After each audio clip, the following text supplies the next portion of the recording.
સુરતના ખાડીપુરમાં પૂર હોનારતનો મામલો. ખાડીપુર મામલે એક્સપર્ટ કૃષ્ણકાંત ચૌહાણનું નિવેદન સામે આવ્યું. કૃષ્ણકાંત ચૌહાણના સુરત પાલિકા સામે આકરા પ્રહાર કર્યા છે. સુરત મ્યુનિસિપલ કોર્પોરેશનની બેદરકારીને કારણે સુરતમાં પૂરની આ સ્થિતિ સર્જાઈ છે તેવું જણાવવામાં આવી રહ્યું છે. તો ખાડીમાં દિવાલો અને ઊંચા રોડ પાલિકાએ જ બનાવ્યા છે. બિલ્ડરોને મંજૂરી અપાતા પાણીના નિકાલ અવરોધાય છે. સાથે જ નજીવા વરસાદમાં જ સુરત કેમ પૂર બેઠે છે? દર વખતે સુરતમાં જ કેમ આ સ્થિતિ? 500 કરોડની જાહેરાત માત્ર લોકોને દિલાસો આપવા માટે. કામગીરીથી કોઈ જ સ્પષ્ટ વિગત તંત્ર દ્વારા આપવામાં નથી આવી રહી. અગાઉ આપેલ રિપોર્ટની ભલામણો પર પણ ધ્યાન નથી. તંત્ર ગંભીર નહીં બને ત્યાં સુધી સ્થિતિ નહીં સુધરે. દર વખતે આની આ જ પરિસ્થિતિ સુરત શહેરમાં. આ તરફ કૃષ્ણકાંત જેમને ગંભીર સવાલો સુરત મ્યુનિસિપલ કોર્પોરેશન પર ઉઠાવ્યા. એ પાણી જવાના જે રસ્તાઓ છે એ સુરત કોર્પોરેશન અને ટાઉન પ્લાનિંગ ડિપાર્ટમેન્ટે જાતે બંધ કરેલા છે. એમાં હજારો કરોડ રૂપિયા ખર્ચ્યા છે. એ ખાડીના કિનારે રસ્તાઓ બનાવવા માટે ખર્ચ્યા છે. ખાડીની આજુબાજુ કોન્ક્રીટ વાલ ઊભી કરવા માટે ખર્ચ્યા છે. અને આ હજારો કરોડ રૂપિયા સમજણ વગર ખર્ચવાનું કારણ છે કે આજના સમયે સુરતમાં પાણી આવી અને ગૂંચવાઈ જાય છે, ભૂલું પડી જાય છે અને ઠેક ઠેકાણે ભરેલું રહે છે. આ વર્ષે પણ એવું થયું છે કે સુરતના અનેક વિસ્તારો એમાં છે કે વરસાદ બંધ થયો છતાં પણ પાણી ઓછું થયું નથી. એની સામે જે ખાડીઓમાં કોઈ દિવસ પાણી નહીં આવશે આવું સુરત શહેરે ધારેલું હતું અને એસએમસીના એન્જિનિયરો દાવા કરતા હતા, એ બધા દાવા પાણીએ જૂઠા પાડ્યા. એટલે હવે જે 500 કરોડની વાત કરે છે એ કયા પ્રોજેક્ટોના નામે શેના માટે ખર્ચવાના છે એની કોઈ વિગતો આપ્યા વગર ફક્ત 500 કરોડ કહીને લોકોને દિલાસો આપવો, આ મને લાગે છે કે ધ્યાન બીજે દોરવા માટેની ટેક્ટિક છે. સુરતમાં પડેલો આફતરૂપી વરસાદ હવે અહીંના કરોડપતિ ટેક્સટાઇલ ઉદ્યોગ માટે પણ મોટી આફત બનીને તૂટી પડ્યો છે. શહેરની 240 જેટલી ટેક્સટાઇલ માર્કેટો પૈકી ગ્રાઉન્ડ ફ્લોર પર આવેલી 1000થી વધુ દુકાનોમાં પૂરના પાણી ફરી વળ્યા. કાપડના વેપારીઓને અંદાજે 200 થી 500 કરોડ રૂપિયાનું મસમોટું આર્થિક નુકસાન સહન કરવાનો વારો આવ્યો છે. તો દુકાનોમાં માત્ર સાડી કે કાપડ જ નહીં પરંતુ ફર્નિચર, એસી, કમ્પ્યુટર સહિત જીએસટી બિલ અને હિસાબી ડેટા પણ સંપૂર્ણ રીતે નાશ પામ્યા છે. માર્કેટોના બેઝમેન્ટ, પાર્કિંગમાં કરોડોની લક્ઝુરિયસ કાર, ટુ વ્હીલર અને માલ સામાન ભરેલા મોટા ટેમ્પો પણ પાણીમાં ડૂબી ગયા છે. વર્ષ 2006ના ભયાનક પૂર બાદ ટેક્સટાઇલ માર્કેટમાં સૌથી મોટી તબાહી કહી શકાય, જેની પાછળ મેટ્રોની કામગીરી અને 20 ઇંચ વરસાદ જ જવાબદાર છે. इतने लंबे चौड़े मार्केटों के अंदर जब 70,000 दुकानदारों की ये एसोसिएशन है, उसमें हम लोग ऐसा अंदाज अनुमान लगाते हैं कि कम से कम 1000 प्लस दुकानों के अंदर बहुत जोर से पानी का नुकसान लगा है. और नुकसान ऐसा वैसा नहीं लगा है, ये लाखों में नहीं, ये करोड़ों रुपए में नुकसान है. साथ साथ में यहाँ का फर्नीचर, दुकानदारों का पूरा सब नुकसान होने जा रहा है. ये आज इस बार हम लोग खुद राज्य सरकार से खूब अनुरोध करेंगे कि इस नुकसान में आपके सहायता की हमें सख्त जरूरत है. जो हमारा मिलेनियम मार्केट रिंग रोड में है वो काफ़ी सालों से 25 सालों से, लेकिन इस साल पानी पहली बार इतना भराया. उसका रीजन है कि ड्यू टू मेट्रो का जो काम चल रहा है, मेट्रो का काम काफ़ी दिनों से बंद पड़ा हुआ है, उससे काफ़ी हद तक हमें नुकसान हुआ है. तो मैं गवर्नमेंट से दरख्वास्त करूँगा कि इस पर विशेष ध्यान दें और इस मार्केट के लिए सोचें, क्योंकि यहाँ ये आज से मार्केट नहीं बना, 25 साल से बना हुआ मार्केट है. इसमें पहली बार इतना पानी आया है. टोटल सर नीचे 38 दुकान है और लगभग काफ़ी पूरा माल मार्केट में डूब गया, पूरा माल ख़राब हो चुका है. और इसके अंदर सब लोगों के कंप्यूटर बिल का हिसाब पूरा, सबके पीसी वगैरह ख़राब हो गए हैं और पूरा सेल परचेस की एंट्रियां जो बिल थे वो भी रह गए हैं. इसके अलावा जीएसटी का सब पूरा समझिए ना, पूरा कोई चांस नहीं मिला है और पूरा माल ख़राब हो गया है. તો સુરતમાં વરસાદે તારાજી સર્જતા અનેક વેપારીઓને લાખો કરોડોનું નુકસાન થયું છે. ત્યારે ખાડીપુરના પાણીએ ડાયમંડ ઉદ્યોગોને મોટી અસર પહોંચાડી છે. 2 થી 3 દિવસ સુધી ડાયમંડ ઉદ્યોગો બંધ રહેતા હજારો કામદારોને તો અસર થઈ જ છે. સાથે જ હીરા ઉદ્યોગની ફેક્ટરી બંધ રહેતા 2 થી 3 હજાર કરોડનો કારોબાર હવે અટકી ગયો છે, જેને પગલે હીરા ઉદ્યોગના સંચાલકોએ ચિંતા વ્યક્ત કરી હતી.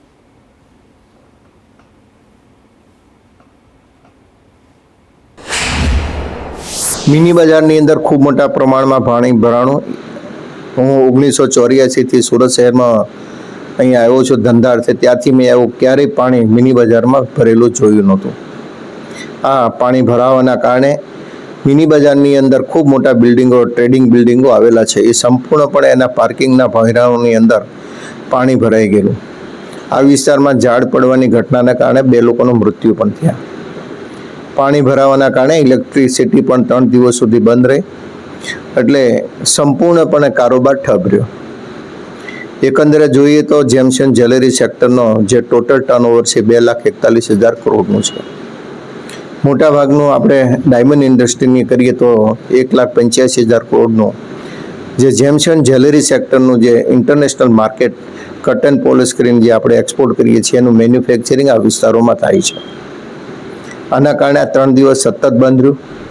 લોકોને મુશ્કેલીની હાલાતનો સામનો કરવો પડ્યો. સાથે જ સુરતને લઈ તમામ અપડેટ્સ સાથે અમારા સંવાદદાતા જયેન્દ્ર પાંડે લાઈવ જોડાઈ ગયા છે.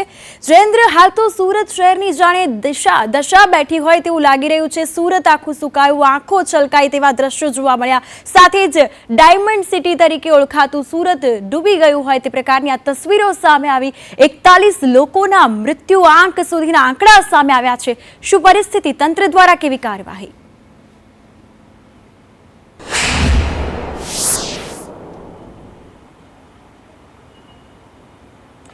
હજી કૃપા જે રીતે વાત કરવામાં આવે તો છેલ્લા 4 દિવસો સમય વીત્યા બાદ પણ હજી સુધી સુરતની પરિસ્થિતિ પહેલાની જેમ નથી થઈ, કારણ કે હજી પણ અનેક સ્થળો એવા છે જ્યાં હજી પણ ગંદકીનું સામ્રાજ્ય જોવા મળી રહ્યું છે. કેટલાક સ્થળોએ પાણી પણ ના ઉતાર્યો, પરંતુ આ આખો જે વરસાદ આવ્યો હતો, 1 દિવસનો વરસાદ, તે આખા સુરત માટે આફતનો વરસાદ બન્યો હોય. આખા સુરતની જે સ્થિતિ હોય, ટેક્સટાઇલ માર્કેટ હોય, ડાયમંડ ઉદ્યોગ, આખી જે ગતિવિધિઓ તેને આખું રોકીને મૂક્યો છે. ખાસ કરીને વાત કરવામાં આવે ત્યારે આ આખી પરિસ્થિતિમાં અત્યાર સુધીમાં 41 લોકોના મોત નીપજ્યા છે.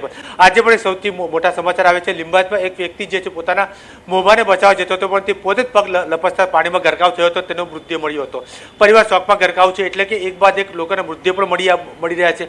બીજી બાજુ આર્થિક સ્થિતિ તરીકે મજબૂત ગણાતા સુરત શહેરનું જે ડાયમંડ સિટી છે, ટેક્સટાઇલ સિટી છે, તેમાં પણ લાખો કરોડોનું નુકસાન થવાની જે છે આંકડો સામે આવે છે. ખાસ કરીને ટેક્સટાઇલ સિટીની વાત કરવામાં તો ટેક્સટાઇલ સિટીમાં કુલ વાત કરવામાં આવે ત્યારે અનેકો દુકાનો, અનેકો ટેક્સટાઇલ માર્કેટ આવી છે. તેમાં કુલ 1,000થી વધુ જે દુકાનો જે છે તે બેઝમેન્ટની દુકાનો છે, ગ્રાઉન્ડ ફ્લોરની દુકાનો છે, ત્યાં જે પાણીમાં ગરકાવ થઈ ચૂક્યા તે આખો ને આખો માલ, સામાન, સાડી, તમામ વસ્તુઓ બળીને આ જે વસ્તુઓ જે છે તે પાણીમાં પીલાઈ ગઈ છે, ભીનાઈ ગઈ છે. કોમ્પ્યુટર, ફ્રીજ હોય, એસી, તમામ વસ્તુઓ નુકસાન થયું છે. બેઝમેન્ટમાં ગાડીઓ હતી, લક્ઝરી ગાડીઓ હતી, 4-વ્હીલર, 2-વ્હીલર, તમામ વસ્તુઓ જે છે કરોડનું નુકસાન થયું છે. આંકડો એમ કહેવામાં આવી રહ્યું છે કે અત્યાર સુધી સર્વે કર્યા વિનાનો કે 200 થી લઈને 400 કરોડનો આંકડો સામે આવ્યો છે. તે ડાયમંડ ઉદ્યોગની વાત કરવામાં તો ડાયમંડ ઉદ્યોગમાં ખાસ કરીને જે મિની બજાર, બિલકુલ, આજ રોજ પણ સવારે ડેપ્યુટી સીએમ હર્ષ સંઘવીએ ખાડીપુર અસરગ્રસ્ત વિસ્તારોની મુલાકાત લીધી, સમીક્ષા કરી, સહાય પેકેજ રજૂ કરવામાં આવ્યું. તેને લઈને શું અપડેટ્સ?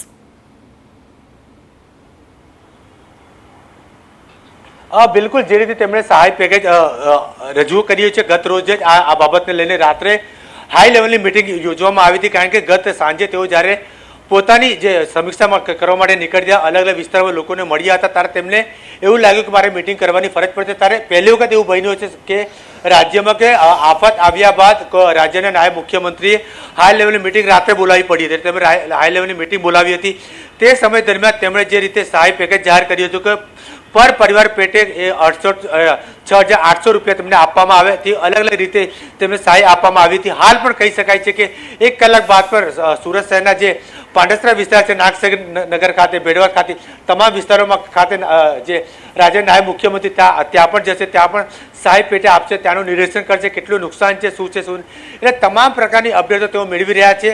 મહત્વની બાબત એ છે કે તમામ પ્રકારનું તેઓ અપડેટ મેળવી ગાંધીનગર ખાતે મોકલી રહ્યા છે, કારણ કે ગત રોજ જે રીતે રાજ્યના મુખ્યમંત્રી ભૂપેન્દ્રભાઈ પટેલ સુરત ખાતે આવ્યા હતા તે તમામ પ્રકારની માહિતીઓ માટે તેમણે આદેશ કર્યો હતો. કલેક્ટર હોય, નાયબ કલેક્ટર હોય, ડેપ્યુટી કમિશનર હોય, એસએમસી કમિશનર હોય અને નાયબ મુખ્યમંત્રીનો પણ તાકીદ કર્યા હતા કે તમામ પ્રકારની માહિતીઓ મારા ટેબલ સુધી જોઈએ, એટલે કે તમામ અપડેટ મને જોઈએ, કઈ રીતે સહાય આપવામાં આવી રહી છે. તે ઉપરાંત હવે તો ટેક્સટાઇલ ઉદ્યોગકારો પણ સરકાર પાસે આશા લગાવીને બેઠા છે કે અમારું જે કરોડો નુકસાન થયું છે તેમને અમને સહાય આપવામાં આવે.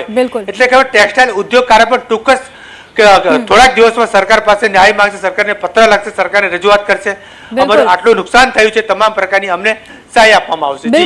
બિલકુલ જયેન્દ્ર, તમામ માહિતી અપડેટ્સ બદલ આપનો આભાર.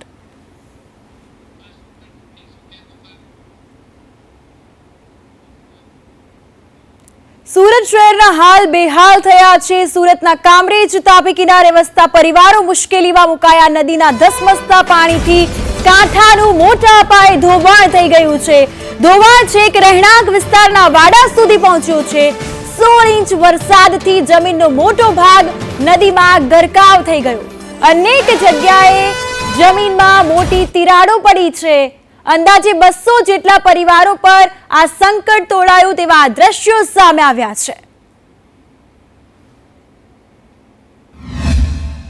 વરસાદના અને તાપી નદીના પાણીથી અમારું ઘર જે છે ત્યાં ધોવાણની પરિસ્થિતિ ઉપસ્થિત થાય છે. કાયમ અમારે દર વર્ષે એમાં કંઈ ને કંઈ ખર્ચો આવે, સાથે અમારું ઘર પણ જતું રહે એવી સ્થિતિ ઉપજાય છે. માટે સરકારને અમે વિનંતી કરીએ છીએ કે તમે આનું કંઈ સોલ્યુશન આપો, કાં તો કંઈ સુધારો કે અમારા જીવને હાનિ નહીં થાય, ને જો જીવને હાનિ થાય તો એની સંપૂર્ણ જવાબદારી તંત્રની રહેશે. આજે બહુ ધોવાણ લાગેલું છે, કોઈ અમારી સહાય કરજો, મદદ કરજો. આજે કેટલા વર્ષથી અમે પાણાની માંગ કરતા છીએ પણ પાડો અમારા ગામમાં આવતો નથી. આજે મારું ઘર તાપી કિનારે એવા હાલતમાં છે કે આજે પડે કાલે પડે એવું ઘર છે અમારું. સુરતના 8મા ઝોનમાં પૂર બાદ સફાઈ અભિયાન શરૂ કરાયું છે. આઝાદનગર અને રસુલાબાદમાં ખાડી પૂરથી અસર સર્જાઈ. અહીં 300 થી વધુ લોકોને સુરક્ષિત સ્થળે આશ્રય અપાયો છે. 15,000 થી વધુ પાણીની બોટલનું વિતરણ કરવામાં આવ્યું છે. 140 સફાઈ કામદારો દ્વારા અસરગ્રસ્ત વિસ્તારોમાં સફાઈ અભિયાન શરૂ કરાયું. જેસીબી અને ટ્રકથી કચરાનો નિકાલ કરવામાં આવ્યો છે. રોગચાળો અટકાવવા જંતુનાશક દવાઓનો છંટકાવ કરાયો છે. તો મચ્છરજન્ય રોગો રોકવા માટે આરોગ્ય વિભાગ દ્વારા સર્વે પણ હાથ ધરાયો છે.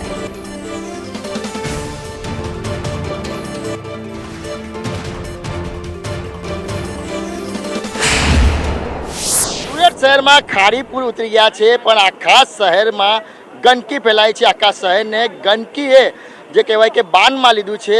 1994ની અંદર જે પ્લેગ આવ્યો હતો ત્યારે જે સ્થિતિ હતી અત્યારે એ પ્રમાણેની સ્થિતિ છે. ત્યારે મહાનગરપાલિકા તરફથી કઈ રીતની કામગીરી કરવામાં આવી રહી છે, આપણી સાથે મહાનગરપાલિકાના અધિકારીઓ છે, તેમની સાથે વાત કરીશું. સાહેબ, કઈ રીતના અત્યારે કામગીરી કરવામાં આવી રહી છે? 8મા ઝોન વિસ્તારની અંદર આઝાદનગર રસુલાબાદનો જે એરિયા છે ત્યાં આગળ ખાડીપુર આવી ગયા હતા. 3 દિવસ સુધી લગભગ અહીંયા પાણી રહ્યા હતા, કમરથી ઉપરના ભાગ સુધીમાં. એ દરમિયાન પાણી ઉતરતાની સાથે અમારી ટીમ એક્ટિવ થઈ હતી. પાણી હતા એ દરમિયાન અમે બધા લોકોને ફૂડ પેકેટનું ડિસ્ટ્રીબ્યુશન કર્યું છે. લગભગ 15,000 જેટલી પાણીની બોટલો, 6,000 જેટલી અમારી દૂધની થેલીઓ, એ ઉપરાંત એ લોકોને જે શેલ્ટર હોમ અમારું અલથાણ કોમ્યુનિટી હોલ અને ઉર્દુ સ્કૂલ છે ત્યાં આગળ લગભગ 532 જેટલા શરણાર્થીઓને શિફ્ટ કર્યા હતા. અને એ લોકોને પણ 3 ટાઈમ અમે નાસ્તો અને બપોરનું જમવાનું અને સાંજના જમવાની વ્યવસ્થા કરી હતી. જેમ સાહેબે આપણને વાત કરી તે રીતના આપણે અત્યારે ખાસ કરીને પાણી ઉતરી ગયા છે, તો હવે લોકોને પાણીજન્ય રોગોથી બચાવવા માટેની મેઇન આપણે બધાને સલાહ આપીએ છીએ. એના માટે જે સરે કીધું એવી રીતના ઘરે ઘરે સર્વે કરીએ છીએ. તેમાં ખાસ ડેન્ગ્યુ મલેરિયાની સાથે સાથે ઝાડા ઉલટી અને અન્ય પાણીજન્ય રોગો ના થાય તે માટે આપણે દરેક ઘરમાં આશા બહેનો, એએનએમ અને અમારો અન્ય ફિલ્ડ સ્ટાફ છે તે લોકો ઘરે ઘરે સર્વે કરે છે. તો જે રીતના અત્યારે સુરત શહેરમાં ખાડીપુર ઉતરી ગયું છે, પરંતુ ગંદકીનું સામ્રાજ્ય ઠેર ઠેર છવાઈ ગયું છે. જે રીતના 1994ની અંદર આ જ પ્રકારની પરિસ્થિતિનું નિર્માણ થયું હતું અને પ્લેગ જેવી ગંભીર બીમારીઓ ફેલાઈ હતી અને તેની અંદર કેટલાક લોકોના મોત થયા હતા. ત્યારે હાલ તમામ જે વસ્તુઓ છે તેને ધ્યાનમાં લઈને મહાનગરપાલિકા તકેદારીના ભાગરૂપે તમામ જે પગલાં લેવાના હોય છે તે લઈ રહી છે. કેમેરા પર્સન અજીત પટેલ સાથે મનીષ પરમાર, સંદેશ ન્યૂઝ, સુરત.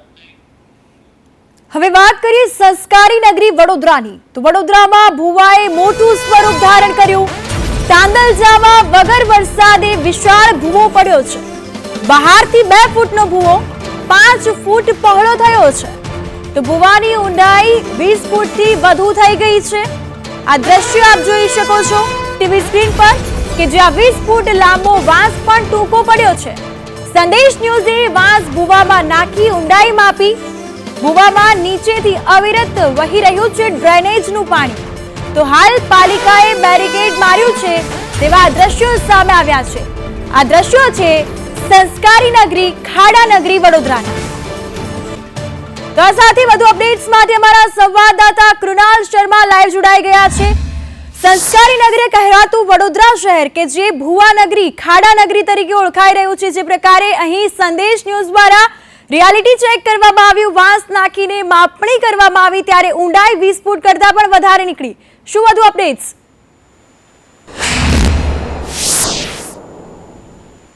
કૃપા, જે રીતે ગત રોજે ભૂવો હતો, નાનો હતો, 2 ફૂટ જેટલો જેનો પહોળાઈ હતી, પરંતુ ત્યારબાદ સમારકામ ન કરાયું અને આની પહોળાઈ વધી ગઈ. 5 ફૂટ જેટલી આની પહોળાઈ વધી ગઈ હતી, પરંતુ ઊંડાઈ માપવાનો પ્રયાસ સંદેશ ન્યૂઝે કર્યો. ત્યાં એક વાંસના બંબુ હતા, આ વાંસ અંદર ઉતારવામાં આવ્યો અને લગભગ 20 ફૂટ જેટલો આ વાંસ ગયો. તે છતાં પણ નીચે પાણી વહેતું હતું, એટલે વધુ અંદર વાંસ લાકડાનો હોવાથી અંદર જઈ ન શક્યું, એટલે આ 20 ફૂટથી વધુ ઊંડો આ ભૂવો હોઈ શકે છે. પરંતુ મહત્વની વાત છે કે અહીંયા બેરિકેડ મારવામાં આવ્યું છે. આજે સાંજથી ત્યાં સમારકામ હાથ ધરાશે. પરંતુ જે રીતે ખાડા નગરી સંસ્કારી નગરી વડોદરાને કહેવામાં આવે છે, પરંતુ ચોમાસું આવે ત્યારે વડોદરાને ખાડો નગરી પણ કહેવામાં આવે છે. વારંવાર બિલકુલ, તમામ માહિતી અપડેટ્સ બદલ આભાર.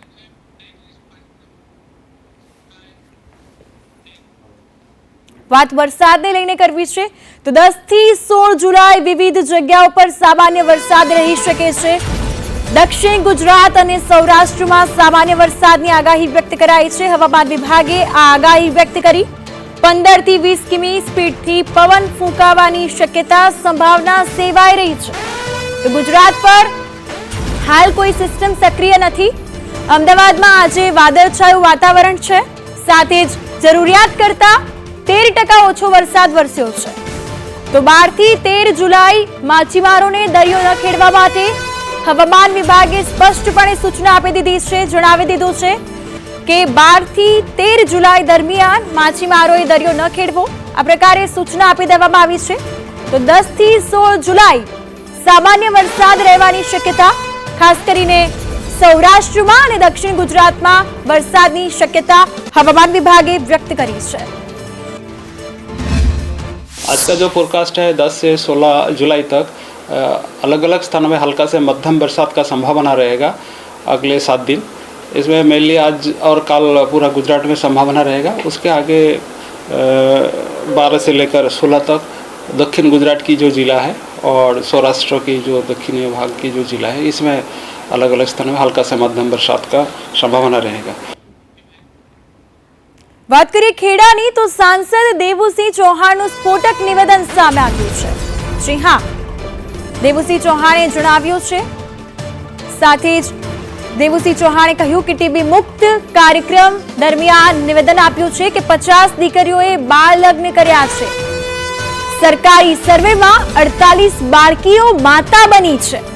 તો બાળ લગ્ન અટકાવવામાં તંત્ર તદ્દન નિષ્ફળ છે. લોક કેળવણી લાવવામાં નેતાઓ પણ નિષ્ફળ રહ્યા તેવું દેવુસિંહનું ચોંકાવનારું નિવેદન. પરણાવીએ છીએ અને એના કારણે જે માતા હજુ તો બાળક હોય છે, એ માતા બાળક હોય અને એના ઘરે બાળક આવે એવી વ્યવસ્થાઓ જે જોઈ રહ્યા છે. એક આંકડો મને હમણાં જ આપણા એક પ્રાંત અધિકારી સુરત મેડમે કહ્યું હતું કે ભાઈ આપણે એક અભ્યાસ કરો કે કેટલી દીકરીઓ આમ સરકારી 18 વર્ષની ઉંમરે માતા બને છે, પણ કેટલી દીકરીઓ 18 વર્ષ પહેલા માતા બની જાય છે. તો આજે હું આંકડો કહું છું એ સરકારી પીએચસી નો કહું છું, પીએચસી સીએચસી નો કહું છું, કે જ્યાં દીકરી પ્રેગ્નન્સીમાં આવે અથવા તો આપણી આશા વર્કર બહેનો એની નોંધ કરે ત્યારે એ દીકરીઓને હોસ્પિટલાઇઝ થાય. આપણે હમણાં 100% કરીએ છીએ. 100% પ્રસૂતા દાખલ થયા પછી જ એની પ્રસૂતિ થાય છે હોસ્પિટલમાં. ત્યારે એ આંકડો હું ખાલી મહેમદાવાદ તાલુકાનો કહું, માન્ય ધારાસભ્ય છે, કે આપણે ત્યાં કેટલાક ગામડા એવા છે મહેમદાવાદના એ ગામડાઓમાં એક આંકડો એવો આવ્યો કે 17 વર્ષથી ઉંમરે ગર્ભ ધારણ કરતી હોય એ દીકરીઓ કેટલી છે તો 17 છે, 18 છે, 18 દીકરીઓ. અને 18 વર્ષ પહેલા એ તાલુકામાં માતા બનેલી દીકરીઓ કેટલી આવી તો 48. એનો અર્થ શું થયો કે આ 50 દીકરીઓએ 12 લગ્ન કર્યા. વારુમાં આગળ વાત કરીએ રાજકોટની તો ટીઆરપી અગ્નિકાંડમાં હાઈકોર્ટનો ઐતિહાસિક ચુકાદો સામે આવ્યો. નિવૃત્ત અધિકારી મનસુખ સાગઠિયાને પેન્શન નહીં મળે. નિવૃત્તિ બાદ પણ સરકારી અધિકારી બચી શકશે નહીં. જી હા, મનસુખ સાગઠિયા સહિત 5 અધિકારીઓને બરતરફ કરાયા. હાઈકોર્ટના કડક વલણથી પેન્શન અને નિવૃત્તિ લાભો અટકાવાયા છે. વર્ગ 1 ના અધિકારી વિરુદ્ધ કાર્યવાહીની આ પહેલી ઘટના છે તેવું વકીલે જણાવ્યું. મહત્વની વાત તો એ છે કે સામાન્ય રીતે નિવૃત્તિ બાદ અધિકારીઓ કાયદાકીય છટકબારીઓનો લાભ લઈને બચી જતા હોય છે, પરંતુ આ કેસમાં નિવૃત્ત થઈ ચૂકેલા ક્લાસ 1 અધિકારીને પણ છોડવામાં આવ્યા નથી. આ કાર્યવાહીમાં સૌથી મહત્વપૂર્ણ અને ચર્ચાસ્પદ નિર્ણય તત્કાલીન chief town planning officer Mansukh Sagathiya સામે લેવામાં આવ્યો છે. તો બરતરફ કરાયેલા અન્ય અધિકારીઓના નામ છે, જે નામ સામે આવ્યા છે તે પણ આપણે જણાવી દઈએ. તો બરતરફ કરાયેલા અન્ય અધિકારીઓના નામ કે જેમાં Gautam Joshi assistant town planning officer છે, સાથે જ જયદીપ ચૌધરી જેઓ પણ આસિસ્ટન્ટ એન્જિનિયર છે. મારી જાણ મુજબ આ ભારતમાં સૌથી પહેલો એવો કિસ્સો છે કે જેની અંદર અધિકારીઓને જવાબદાર ખાતાકીય તપાસ હેઠળ જવાબદાર ગણી અને તેઓને ડિસમિસલ ઓફ સર્વિસ કરવામાં આવેલા. આપણે જોઈએ તો આ જે 5 અધિકારીઓ છે તેની સામે ખાતાકીય તપાસમાં ગંભીર બેદરકારી બહાર આવેલી અને એ ગંભીર બેદરકારીના કારણે જ જે 27 લોકો છે એના મૃત્યુ નિપજ્યા હોવાનું તારણ મ્યુનિસિપલ કમિશનર શ્રીએ કાઢેલ. એટલે આવા પ્રકારના જે કિસ્સાઓ છે અને જે સર્વિસમાં બેદરકારી રાખવામાં આવી રહેલ છે તેવા જે અધિકારીઓ છે તેની સામે આ લાલબત્તી સમાન કિસ્સો છે. જે ટીઆરપી ગેમિંગ ઝોનની અંદર જે અગ્નિકાંડ થયો એની અંદર મારી 19 વર્ષની બેન જીવતી સળગી ગઈ અને સરકારે 2 વર્ષ પછી નિર્ણય આપ્યો કે 5 અધિકારીને ડિસમિસ કર્યા. તો હું તો કહું સરકારને શરમ આવી જોઈએ કે 2 વર્ષ સુધી કેસ ચાલે અને પછી તમે નિર્ણય લો કે 5 અધિકારીઓને ડિસમિસ કરો. અને એવું શું સાબિત કરવા માંગો છો કે અમને તમે ન્યાય આપી દીધો? એવું ના, હજુ અમારે તો 19 વર્ષની બેન છે ને એ જો અમારા દિલમાં તમે હજુ શું 5 જણાને ડિસમિસ કરીને સાબિત કરવા માંગો? 5 અધિકારીઓને ડિસમિસ કર્યા એ સારું કહેવાય, હાઈકોર્ટે નિર્ણય લીધો. પણ જે મોટા અધિકારીઓ મોટા આરોપીઓ કેમ બહાર રખડે? અમદાવાદના શાસ્ત્રીનગર નજીક અકસ્માતની ઘટના સર્જાઈ. સ્કૂલ બસની ટક્કરથી યુવકનું મોત નીપજ્યું. ડીપીએસ બોપલની સ્કૂલ બસે યુવકનો જીવ લીધો છે. આનંદ ભાજીપાવ પાસે અકસ્માતની આ ઘટના સર્જાઈ છે. અકસ્માત સર્જીને ડ્રાઈવર બસ મૂકીને ફરાર થયો છે. આપ આ સીસીટીવી દ્રશ્યો જોઈ શકો છો. હચમચાવી દે તેવા સીસીટીવી સામે આવ્યા છે કે જે રીતે બસ ચાલકે આ યુવકને કચડ્યો છે અને અકસ્માત સર્જીને ડ્રાઈવર બસ મૂકીને ફરાર થયો. હાલ તો પોલીસે બસ ચાલકની શોધખોળ હાથ ધરી છે. અમદાવાદના શાસ્ત્રીનગર પાસે આવેલ પલ્લવ 4 રસ્તા પાસે બપોરના સમયે જે અકસ્માત સર્જાયો હતો. આ 4 રસ્તા પાસે ડીપીએસ સ્કૂલની બસ જે મોપેડ પર જતા એક યુવકને અડફેટે લીધો હતો. જે ઘટના બનતાની સાથે જે યુવકનું છે તે બસના પાછલા ટાયરમાં આવતાની સાથે જ જે ઘટના સ્થળે મોત નીપજ્યું હતું. અકસ્માત બાદ ડીપીએસ બસના ડ્રાઈવર અને કંડક્ટર બંને જે બસ અને બાળકોને ત્યાં જ મૂકીને ફરાર થઈ ગયા હતા. જે મામલે તાત્કાલિક બી ડિવિઝન ટ્રાફિક પોલીસને જાણ કરવામાં આવી હતી. જે યુવરાજ છે મૃતક, તેનું નામ છે જે મૃતક છે તેનું નામ યુવરાજ મકવાણા છે અને તે મૂળ રાજસ્થાનનો રહેવાસી હોવાનું પ્રાથમિક માહિતીમાં સામે આવ્યું છે. ઘટના પર જ જે યુવકનું મોત થયું હતું, ઘટનાની જાણ થતાં ટ્રાફિક પોલીસ બી ડિવિઝન જે ઘટના સ્થળે પહોંચી હતી. ઘટનાને પગલે જે છે લોકોના ટોળે એકઠા થયા હતા અને સમગ્ર મામલે હાલમાં જે આરોપી ફરાર છે, જે બસ ડ્રાઈવર અને સાથે સાથે કંડક્ટર, તેમની બી ડિવિઝન ટ્રાફિક પોલીસે શોધખોળ હાથ ધરી છે અને સાથે સાથે જે ફરિયાદ નોંધવાની પણ તજવીજ હાથ ધરી છે. કેમેરામેન કુંતલ મહેતા સાથે હિમાંશુ પરમાર, સંદેશ ન્યૂઝ, અમદાવાદ. તો ઉનાની વાત કરવી છે. ખાપટ પ્રાથમિક શાળાના શિક્ષકનું વધુ એક પાપ સામે આવ્યું છે. સંદેશ ન્યૂઝના અહેવાલ બાદ તંત્ર હવે એક્શન મોડમાં આવ્યું. આક્ષેપિત શિક્ષકને ફરજ મુક્ત કરી દેવામાં આવ્યો છે. પીડિત બાળકે સંદેશ ન્યૂઝ સાથે વાતચીત કરી અને બાળકે મોટા ખુલાસા કર્યા છે. 1 વર્ષથી આ કુકર્મ ચાલતું હતું. આ કોઈ પહેલી વખત નથી. આ પહેલા પણ 2 વખત કેફી પીણા આ શિક્ષક લેતો હતો.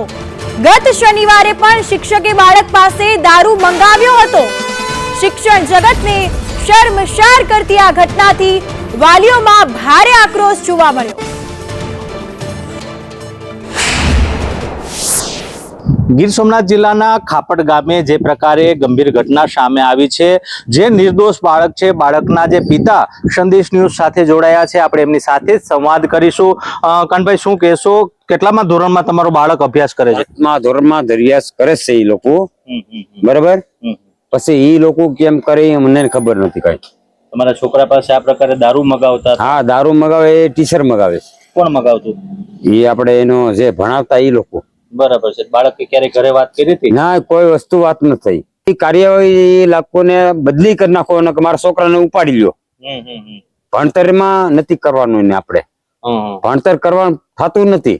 કેમ કે આ રીતનું કામ કરે તો મારે ભણવાનું શું કામ છે? આ રીતનું કામ કરો તો ભણવાનું કામ નથી. બરાબર. અમે ખેતી કામમાં ચડાવી દે. બરાબર. રેડી? ઓકે. ચોક્કસથી તો આ હતા બાળકના પિતા, જેને ખૂબ જ આક્રોશ સાથે જણાવ્યું છે કે જો આ પ્રકારે સ્કૂલમાં બાળક પાસે કૃત્ય કરવામાં આવતા હોય તો મારે મારા બાળકને ભણાવવાની કોઈ જરૂર નથી. હું મારા બાળકને ઉઠાવીને ખેતી કામમાં લગાડી દઈશ. ખૂબ જ ગંભીર બાબત છે. આજે એમના પિતા પણ આક્રોશ સાથે આ વાત કરી રહ્યા છે. શિક્ષણ જગતને લાંછન લગાડનાર આ નરાધમ શિક્ષક સામે જરૂરથી કડક કાર્યવાહી થવી જોઈએ તેવી તમામ લોકો માંગ કરી રહ્યા છે. રાકેશ આહિર, સંદેશ ન્યૂઝ, ગીર સોમનાથ. ગીર સોમનાથ જિલ્લાના ઉના તાલુકાના ખાપટ સરકારી પ્રાથમિક શાળામાં જે પ્રકારે શિક્ષણ જગતને શર્મસાર કરતો કિસ્સો સામે આવ્યો છે, સંદેશ ન્યૂઝ હાલ ખાપટ ગામની મુલાકાતે પહોંચ્યો છે. ગામના સરપંચ સંદેશ ન્યૂઝ સાથે જોડાયા છે. આપણે એમની સાથે સંવાદ કરીશું. તરીકે મને મિલન સાહેબનો ફોન આવતા કે સરપંચ તમે સ્કૂલે આવો, એટલે હું સ્કૂલે ગયો અને સ્કૂલે જઈ અને મેં સાહેબને દ્રશ્ય જોયા. મેં સાહેબને કીધું, સાહેબ આ બાળકોમાં અસર થાય, આવું આ વસ્તુ ન કરાય તમારાથી. તમે ભણાવો બાળકોને, આ તમે દારૂ પીવા નથી આવતા, એટલું કહીને પછી મેં સમજાવ્યું. ગઈ 20 તારીખે 6 મહિનાની 20 તારીખે અમે જાણ કરી હતી. પછી ડીપીઓને જાણ કરી હતી. ડીપીઓ અત્યાર સુધી કોઈ કાર્યવાહી કરી નથી. તો પછી હવે આ બધું તંત્ર અને મીડિયાને બધાને જાણ થઈ. આ દ્રશ્ય ખોટું જ છે. આવું ન બનવું જોઈએ સ્કૂલની અંદર. જે આ સ્કૂલને બાળકોમાં અસર પડે આ બધી. જ્યાંને આવ્યું પછી ખબર પડી. ત્યાં સુધી તો અમને તો ખબર જ નથી કોઈ જાતની. પછી તો દારૂ ક્યાંથી લઈ આવી તો પછી આ બધું બહાર આવ્યું. છોકરાને બોલાવ્યું પછી ત્યાં સુધી તો ખબર જ નથી ક્યાંથી દારૂ મંગાવી. હા, અમારા ગામમાં દારૂ તો વેચાય છે ચેક ઠેકાણે. તમે આ બાબતે ક્યારે પોલીસ તંત્ર? હા, મેં જાણ લેખિતમાં એસપી ડીવાયએસપી સુધી બધે જાણ કરેલી છે. કેટલાક જગ્યાએ ગામમાં દારૂ વેચાય છે? ગામમાં દારૂ વેચે છે, 7-8 જણા વેચે. સરકારને શું વિનંતી કરશો આખરે? સરકારને વિનંતી કરીએ કે આ બધું બંધ થાય એવું, સરસ સારું થાય એવું કરીએ, બાળકોમાં અસર ન પડે. રાકેશ આહિર, સંદેશ ન્યૂઝ, ગીર સોમનાથ. ગીર સોમનાથ જિલ્લાના ઉના તાલુકાના ખાપટ ગામે શિક્ષણ જગતને શર્મસાર કરતો અને કાયદો વ્યવસ્થાની સામે ગંભીર સવાલો ઉભા કરતો એક ગંભીર પ્રકારનો કિસ્સો સામે આવ્યો છે અને જેના પગલે સમગ્ર તંત્રમાં હડકંપ મચ્યો છે. સંદેશ ન્યૂઝ દ્વારા જનહિતમાં આ અહેવાલ પ્રસિદ્ધ કર્યા બાદ તંત્ર હરકતમાં આવ્યું છે.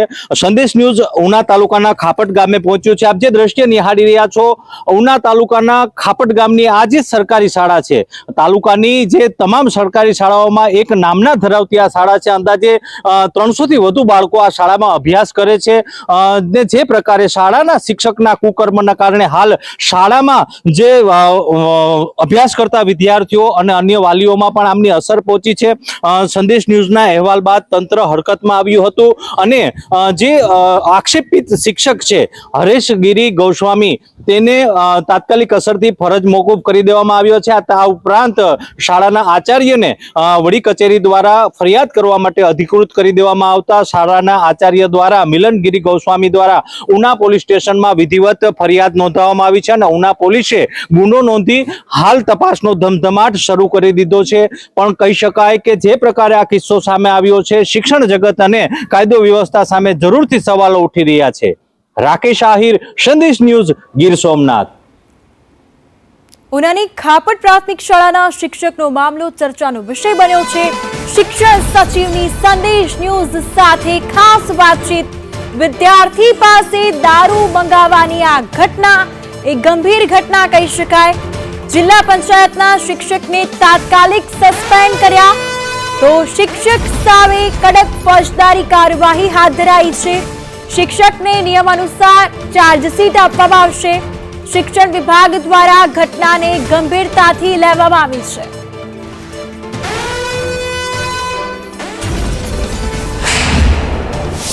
ઉનાની ખાપટ પ્રાથમિક શાળાના શિક્ષક દ્વારા શિક્ષણ જગતને કલંકિત કરનારી ઘટનાને અંજામ આપવામાં આવ્યો છે.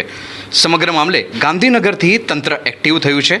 પ્રાથમિક શિક્ષણ સચિવ મિલિનભાઈ તોરવણેજી છે, તેમની સાથે વાત કરીશું. સર, આખી એ ઘટના શું છે, શું ધ્યાને આવ્યું છે? ખાપટ પ્રાથમિક શાળામાં શિક્ષક દ્વારા દારૂ જે છે એની નશાના હાલતમાં એ સ્કૂલમાં આવતો હતો અને ખાસ કરીને દારૂ મંગાવવા માટે એમના જ સ્કૂલમાં બનતા વિદ્યાર્થીઓનો ઉપયોગ કરતો હતો. એવી ઘટના પ્રસાર માધ્યમોનાથી અમને જાણવા મળેલી છે. માનનીય શિક્ષણ મંત્રીશ્રી દ્વારા પણ એ બાબતની નોંધ લઈને સવારે સૂચના આપવામાં આવી હતી. એ પ્રમાણે જિલ્લા પંચાયતના સંવર્ગમાં એ શિક્ષક આવે છે એટલે જિલ્લા પંચાયત દ્વારા જિલ્લા વિકાસ અધિકારીશ્રી દ્વારા એની ગંભીર નોંધ લઈને શિક્ષકને આવા કૃત્યો બાબત જવાબદાર ગણી એમને તાત્કાલિક ફરજ મોકૂફ કરવામાં આવેલું છે. સાથે સાથે દારૂ પ્રતિબંધિત હોવાથી એના માટે ફોજદારી રાહે પોલીસ ફરિયાદ નોંધાવવાની પણ કામગીરી હાથ ધરવામાં આવેલી છે. શિક્ષકના સંદર્ભમાં આચાર્યશ્રીએ 2-3 વખત ફરિયાદ કરી હતી અને તાલુકા કક્ષાએ અને જિલ્લા કક્ષાએ એની નોંધ પણ લેવાઈ હતી. તો એ બાબતમાં જે એમને તક આપવામાં આવી અને આ બાબતમાં શિક્ષક જે છે એમનું જે કૃત્ય છે એ નહીં સુધારેલ હતું, એટલા માટે આ અત્યારે ફરજ મોકૂફી હેઠળ એમને ઉતારવામાં આવ્યા છે. એના માટેના જે શિક્ષાત્મક જે પગલાઓ હોય છે એ લઈને એમને સર્વિસ કન્ડિશન્સ મુજબ એમને શિક્ષા પણ કરવામાં આવશે. જ્યાં સુધી ફોજદારી કાર્યવાહીની વાત છે એ મુજબ એમને જ્યારે પોલીસ ફરિયાદ નોંધાવેલી છે તો એ અલગ કાયદા હેઠળ એની કાર્યવાહી ચાલશે. ઉનાની કલંકિત ઘટના પર શિક્ષણ મંત્રીનું નિવેદન સામે આવ્યું. ઘટનાની ગંભીરતાને લઈ તાત્કાલિક સંજ્ઞાન કરાયું. તપાસ માટે ખાસ સમિતિની રચના કરવામાં આવી છે. તપાસ અહેવાલ બાદ કાર્યવાહી થશે. સાથે જ દોષિત શિક્ષક સામે ફરિયાદ દાખલ કરાઈ છે તો પોલીસ દ્વારા આરોપી શિક્ષકની અટકાયત કરી લેવામાં આવી. ઉના તાલુકાના ખાપટ ગામે એક શાળામાં શિક્ષક દ્વારા વિદ્યાર્થી પાસે કેફી દ્રવ્ય મંગાવવાનો જે અહેવાલ વર્તમાન પત્રમાં પ્રસિદ્ધ થયો તેનું સંજ્ઞાન લઈ અને તાત્કાલિક પગલાં લેવા માટે અધિકારીશ્રીને આદેશ આપેલા અને જેના પરિણામે એ શિક્ષકને તાત્કાલિક અસરથી ફરજ મોકૂફી હેઠળ મૂકવામાં આવ્યા છે. આ ઘટનામાં તપાસ સમિતિની પણ રચના થઈ ગઈ છે અને તપાસ સમિતિના અહેવાલના આધારે શિક્ષાત્મક કાર્યવાહી પણ કરવામાં આવશે. આવું કૃત્ય ક્યારેય પણ સાંખી લેવાય નહીં. ગીર સોમનાથ જિલ્લાના પોલીસ અધિક્ષક શ્રી સાથે પણ વાત કરી અને આ ઘટનામાં કાયદેસર પોલીસની કાર્યવાહી કરવા માટે સૂચના આપેલી હતી. જૂનાગઢ વંથલીમાં કેન્દ્રીય મંત્રી મનસુખ માંડવિયાની ટકોર, લોકપ્રતિનિધિઓની હાજરીમાં નિવેદન આપ્યું છે. ગામડાઓમાં યોજાતી ગ્રામ સભા માત્ર કાગળ પર છે. સરકારી તંત્રની ઘોર બેદરકારી ખુલ્લી પડી છે. અહીં ગ્રામ સભા યોજવા હાકલ કરવામાં આવી. અધિકારીઓને ગ્રામ સભામાં હાજર રહેવા માટે ટકોર પણ કરાઈ છે. આપણે 3 મહિને એક વખત મોટા ભાગના ગામની અંદર કોઈ ગ્રામ સભા નહીં થતી. 3 મહિને સભા કરવાની રહેશે તો કાગળો વસૂલી થતી છે. થાય છે કે નથી થતી? સાચું. આપણે આપણા ગામની અંદર ઈડીઓને ડેપ્યુટી કલેક્ટર બોલાવી કે સામેથી બોલાવી ઈડીઓ સાહેબ 3 મહિના થઈ ગયા છે, ચાલો ગ્રામ સભા કરી છે, બધા અધિકારીઓ લઈને આવો. તો તાલુકાના બધા જ અધિકારી આપણા ગામમાં આવશે જ નહીં. આવે આપણા તાલુકા પંચાયતના પ્રમુખ આવે, આપણા ટીડીઓ આવે, આપણા આરએમપીના અધિકારીઓ આવે, બધા કર્મચારી શિક્ષણના આવે, આરોગ્યના આવે. સરસ મજાની ગ્રામ સભા કરી અધિકારીઓ એના ખર્ચે આવવાનું છે, ભાઈ એની ગાડી લઈને આવવાનું નથી. આપણે પાછળ ઢોલ વગાડી દેવાનું, સ્વાગત કરી દેવાનું, હમૈયા કરી દેવાના. એ વખતે ગામ આપણું કઈ કામ કહેશે તેના કારણે કરવાનો હાથ આવડતથી આપણે આપણા ગામના પ્રશ્નોને ઉકેલવાના. વાત કરીએ સાબરકાંઠાની, તો સાબરકાંઠામાં ચાંદીપુરા વાયરસનો કહેર વર્તાયો છે. હિંમતનગર સિવિલમાં 3 બાળકોના મોત નીપજ્યા. એક વાલી બાળકને લઈ હોસ્પિટલમાંથી ગાયબ થયું છે. અહીં 7 બાળકોના સેમ્પલ તપાસ માટે મોકલી દેવામાં આવ્યા છે. સાથે જ 2 બાળકોના રિપોર્ટ નેગેટિવ આવ્યા. તો આરોગ્ય વિભાગે સાવચેતી રાખવાની અપીલ પણ કરી દીધી છે. હા, પોશીના તાલુકાનું આકૃતિબેન પરમાર 3 વર્ષના જે હતા એ 8મી તારીખે રાતના 11:30 વાગે ડૉક્ટરની રજા વિરુદ્ધ ઘરે ગયા હતા. એમનું ગઈકાલે એટલે કે 9 તારીખે સવારે સમાચાર મળેલ કે તેનું પણ મૃત્યુ થયેલ છે ઘરે. આરોગ્ય વિભાગે મૃત્યુ બાદ શું કાર્યવાહી કરી? આરોગ્ય વિભાગે સઘન સર્વેલન્સ ચાલુ જ હતું. આપણા જે કેસો છે એ જગ્યાએ 10 ટીમો બનાવીને 3 તાલુકામાં તથા વધુમાં આપણા આરોગ્ય ટીમો દ્વારા દરેક આખા જિલ્લામાં મલ્ટીપર્પઝ વર્કર દ્વારા સઘન સર્વેલન્સની કામગીરી ચાલુ છે હાલ. તો આ સાથે વધુ અપડેટ્સ માટે અમારા સંવાદદાતા હિતેશ રાવલ લાઈવ જોડાઈ ગયા છે.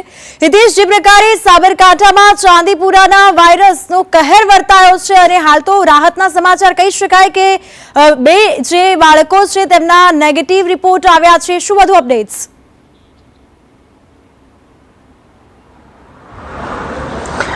જી, કહી શકાય કે અત્યારે રાહતના સમાચાર તો ન કહી શકાય, કેમ કે આજે જે બાળકનું મોત થયું છે, સમગ્ર વાત કરીએ તો 11 દિવસ સુધી જે બાળકો આવતા હતા, જે એડમિટ હતા પીડિયાટ્રિશિયન વિભાગમાં, જ્યારે અચાનક એમાં બાળકનો રિપોર્ટ આવ્યો, ત્યારબાદ એક બાદ એક 3 બાળકો, જેમાં અલગ અલગ ભિલોડા, પોશીના સહિત રાજસ્થાન સહિતના 3 બાળકો જે મોત થયા. ત્યારબાદ તંત્ર હરકતમાં આવ્યું હતું.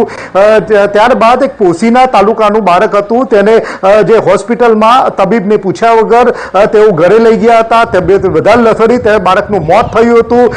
તાત્કાલિક જ્યારે સિવિલ હોસ્પિટલને આ ખબર પડી, તાત્કાલિક ટીમો તે બાબતની સર્વેલન્સ સહિતની કામગીરી હાથ ધરવામાં આવી છે. જો કે ટોટલ 4 બાળકો જે મોત થયા છે અને જ્યારે અન્ય 7 બાળકોનું રિપોર્ટ કરવામાં આવ્યો છે, જેમાં નેગેટિવ હજી પણ બાળકોની જે સ્થિતિ જે કહેવાય કે તાવને એવા જે લક્ષણો દેખાઈ રહ્યા છે અને બાળકોને સ્થાનિક લેવલે તંત્ર કહેવામાં આવ્યું છે કે જો આવા લક્ષણો જણાય તો તાત્કાલિક સિવિલ હોસ્પિટલે પહોંચવું. જો કે તેને લઈને સ્થાનિક THO, આરોગ્ય અધિકારી સહિત કામે લાગી છે. જો કે હિંમતનગર ધારાસભ્ય વીડી ઝાલા પણ સિવિલ હોસ્પિટલ પહોંચ્યા હતા અને તમામ બાબતે તપાસ હાથ ધરી હતી અને આગળની કાર્યવાહી શું કરવી તે બાબતની ચર્ચાઓ કરી હતી. બિલકુલ, તમામ માહિતી અપડેટ્સ બદલ આભાર આપનો.